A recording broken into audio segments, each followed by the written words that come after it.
अभी हम मौजूद हैं India Africa global business summit में और हमारे साथ मौजूद हैं चैतन्य चुग जी। वो बताएंगे किस तरीके से भारत और अफ्रीका की जो ये पार्टनरशिप है लगातार बढ़ती जा रही है, कई क्षेत्रों में वो लोग काम कर रहे हैं। चैतन्य जी, मैं जानना चाहूँगा विनमार्ट के बारे में, किस तरह से विनमार्ट काम कर रहा है अंतर्राष्ट्रीय स्तर पर, अफ्रीका और भारत के रिश्तों को किस तरह से मजबूत कर रहा है, और जो इस काम है आपका वो किस तरह का है, किस पैमाने पर है? Thank you for coming and visiting our stall. We started in 1997 Winmart, and we are well diversified, ideally in DRC, but with Tanzania, Zambia, South Africa, Ethiopia, Nigeria, Ghana, and Gabon. So our purpose is to see with this conclave what can we achieve between the relationship that is there between India and African countries. We would like to see with the opportunities we see in critical minerals. जो आजकल सब जो बात सब हो रही है with the electric vehicles and requirement of batteries, Africa एक ऐसा खंड है जिधर सब resources हमको मिल जाएगा इंडिया को, और इधर इंडिया को जिस तरह ग्रोथ है with all the vision that we have from our Prime Minister and the country, I think it is a very ideal synergies between the African continent, different countries, and at the same time with the growth. दूसरा जो एक Africa में gap है energy का और infrastructure का, India को already they are ahead by 20-30 years in this sector. So we believe India can definitely play a very key role to develop this whole sector for the African continent, and with the support we believe this growth can keep the global strength जो चाहिए दुनिया को वो हम दे सकते हैं India से। Sir ये बताएं विनमार्ट किस तरह से काम कर रहा है, विनमार्ट का जो सिस्टम है काम करने का, किस तरह से वो मिनरल्स को लेके काम कर रहा है। अभी आपने बताया कि वहाँ रिसोर्सेज अवेलेबल हैं, रिसोर्सेज की बात करें तो कौन कौन से रिसोर्सेज वहाँ अवेलेबल हैं और किस तरह से भारत अफ्रीका की मदद कर सकता है, साथ ही दोनों अगर मिल के अपने रिश्ते को मजबूत करें अंतर्राष्ट्रीय स्तर पर इकनॉमी को कैसे बेहतर बनाया जा सकता है।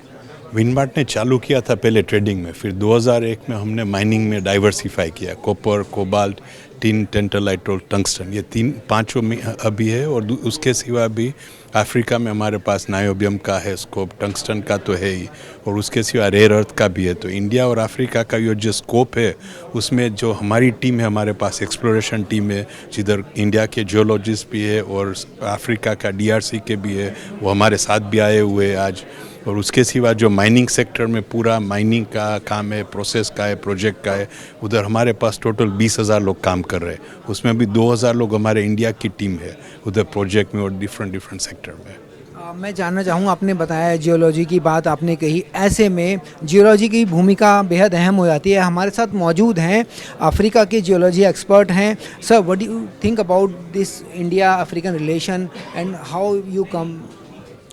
I think the cost to the critical minerals today in the world create opportunity to countries to collaborate like India and Africa. And for me, I will talk about DRC because DRC is having large deposit of critical minerals that are needed by India, like tin, tantalum, copper, cobalt, nickel, manganese, and some others.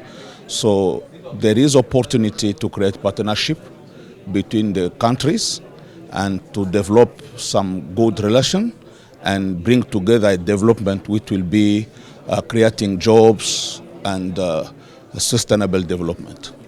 Thank you very much, talk to you. Sir, माननीय उपराष्ट्रपति जी आए थे, उन्होंने visit भी किया, तो क्या बताना चाहेंगे? प्रधानमंत्री मोदी की तस्वीर को आपने दिखाया, उनसे जिक्र किया, तो कैसे बताना चाहेंगे उस तस्वीर के बारे में? आप क्या बता रहे थे इस मिनरल को लेकर?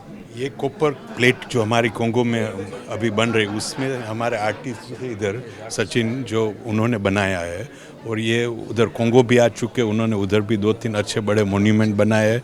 तो उनका जो स्ट्रेंथ है वो हम बता रहे थे कि ये जो तस्वीर है हाथ से बना हुआ है, और ये कॉपर का जो प्लेट है वो हमारी माइंड से निकला हुआ है। सचिन जी हमारे साथ मौजूद हैं, आप बताइए जो आपने ये तस्वीर बनाई है इसके पीछे क्या वो है, मिनरल्स की जो बात कर रहे हैं, उन दोनों का जो कॉम्बिनेशन है उसको आप कैसे देखते हैं? ये कला और मिनरल दोनों का एक अच्छा कॉम्बिनेशन हुआ है।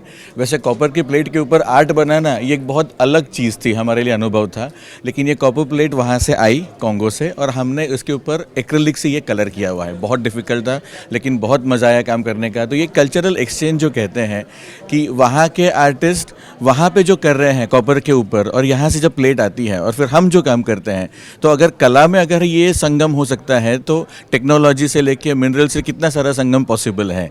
तो मैं धन्यवाद देता हूँ और मैं शुक्रगुजार हूँ चेतन सर और हितेश सर का कि जिन्होंने ये मौका दिया कि हमारे प्राइम मिनिस्टर सर का पोर्ट्रेट बनाने के लिए, और ये बाकी की जो गांधी जी के पोर्ट्रेट हैं, सरदार वल्लभ भाई पटेल के और ऑनरेबल जो हमारे प्रेसिडेंट हैं उनके पोर्ट्रेट के लिए बहुत अच्छा मौका मिला। Thank you. ऐसे में ये कहना मुनासिब होगा कि भारत और अफ्रीका की जो पार्टनरशिप है वो अंतर्राष्ट्रीय स्तर पर बहुत अहम होने जा रही है। 19वां ये बिज़नेस कॉन्क्लेव था जिसमें लगातार सारे बिज़नेस के पार्टनर्स आए थे, कई देश आए थे, आमंत्रित सदस्य भी आए थे, जिन लोगों ने भारत की अहमियत को बहुत माना है। भारत अपने अंतर्राष्ट्रीय स्तर पर छवि को मजबूत करता जा रहा है। संसद टीवी के लिए कैमरामैन राज ठाकुर के साथ सुरेंद्र कुमार।